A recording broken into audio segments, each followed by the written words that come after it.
Europe 1, 6h52, la revue de presse.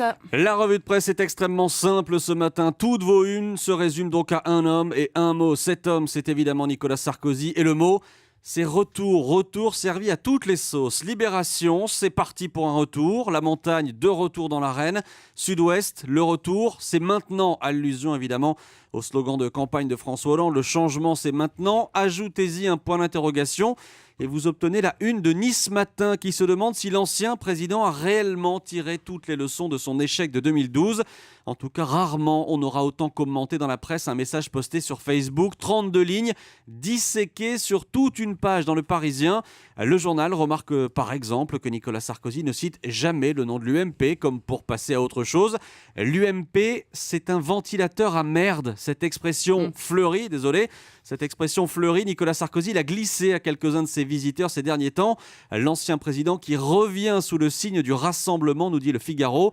Ce n'est pas complètement ce que nous explique Libération. Juppé, Fillon, Le Maire, ils sont prêts à en découdre. Dans la presse également ce matin, la colère des passagers d'Air France, Maxime. Ils sont exaspérés, nous dit Le Parisien, après une semaine de grève des pilotes, une grève qui pourrait continuer, on en a parlé dans le journal, c'est plus que probable même, annoncent les syndicats.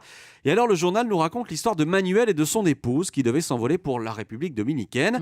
Avion annulé, Air France fait tout pour leur trouver une solution. La voici cette solution. Faire d'abord Paris-Amsterdam, puis Amsterdam-Londres, puis Londres-New York, prendre un bus pour Denver et un dernier avion pour Punta Cana, 3 jours de voyage. Bien sûr. Manuel et sa femme ont finalement opté pour Djerba en Tunisie, on les comprend. Et on va rester au Maghreb avec la une de La Montagne. Quel rapport, vous allez me dire ? Eh bien à Pau, une société informatique a prévu de délocaliser toute une partie de ses activités. 40 postes pourraient être supprimés en France, mais la direction a tout prévu. Elle propose à ses salariés de déménager et d'aller s'installer à Casablanca au Maroc.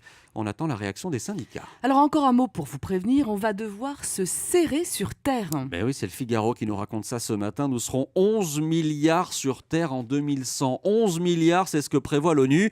4 milliards de plus qu'aujourd'hui. En 2100, toute une partie de l'Afrique sera aussi densément peuplée que la Chine. L'Inde sera le pays le plus peuplé du monde.